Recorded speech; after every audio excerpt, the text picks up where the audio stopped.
Tout a commencé quand je suis tombé sur un chiffre qui à l'époque m'avait particulièrement choqué. C'était le fait qu'en 2021, il y a eu plus de 8 millions de personnes qui sont mortes de la pollution atmosphérique. C'est un chiffre qui a été donné par l'UNICEF.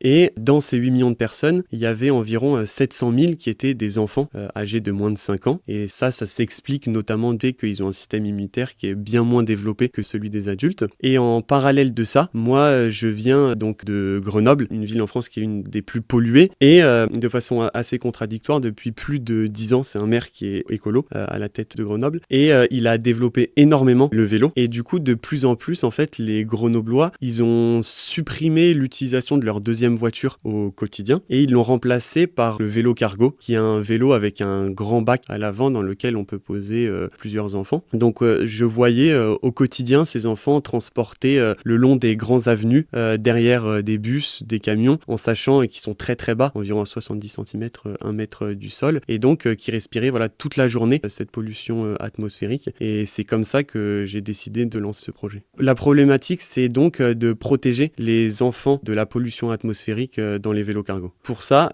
j'ai voulu créer donc Circulaire. Il va permettre de capturer tout les polluants gazeux et particules fines, et donc permettre aux enfants à l'intérieur du vélo cargo de pouvoir respirer un air purifié, même donc en pleine ville au bord d'avenues très polluées.